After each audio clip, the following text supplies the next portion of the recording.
been through more game ones than anybody. What after a game like this, where it's a big score line at home, what's the kind of the proper way to try and respond from that mentally, physically, and all of it? Well, obviously, we got to do a better job of controlling the controllables, and I don't think we did a good enough job after the first quarter. Once they blitzed us in that second quarter, 38-20. But giving up 21 threes, giving up 20 plus fast break points, second chance points, those are some of the things that we can control.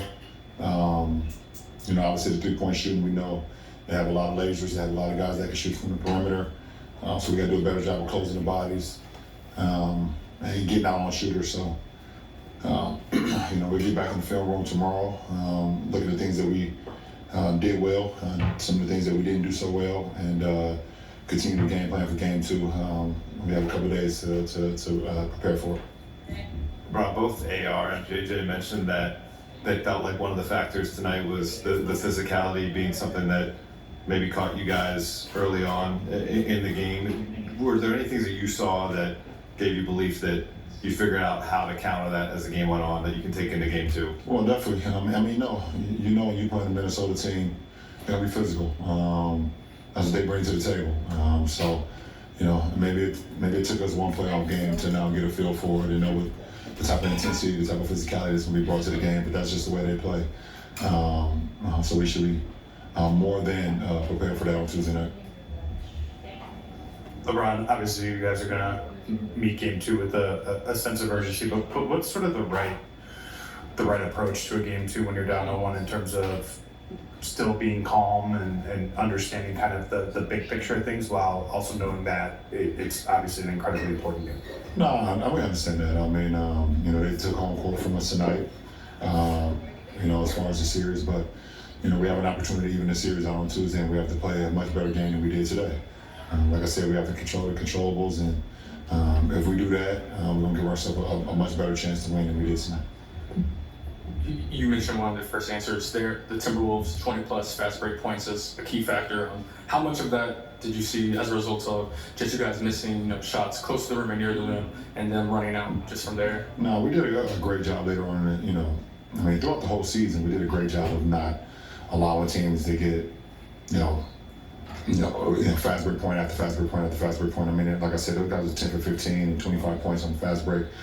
We already know offensively how dangerous they are, so when you're giving teams an opportunity to get those easy points, it's going to be hard to make that up. We only had 6 ourselves, so we got outscored by 19 in that race. So, those are things that we control by getting back, setting our defense, making them score against our half-court defense. LeBron, you guys closed the third on a 17-6 run and then carried that over into the first few minutes of the fourth. What did you see during that stretch of 6-7 minutes that you feel like you could take it again? We met the intensity, what they were bringing to the table. We met the physicality with physicality and started to get up into them.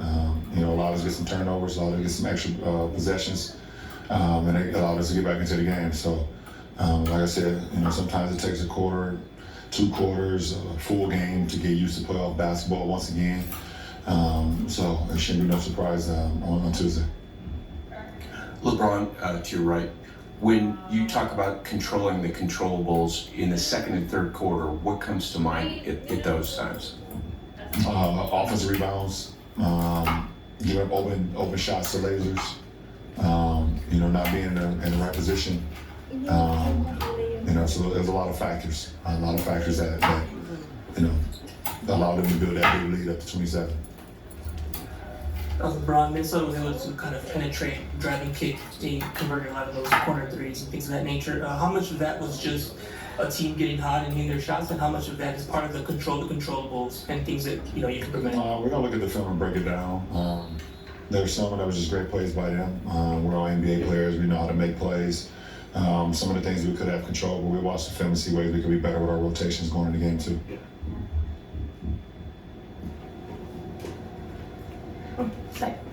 LeBron, the Timberwolves scored 18 points off turnovers compared just to 9 by the Lakers. How do you think the team can do a better job managing that in the upcoming games?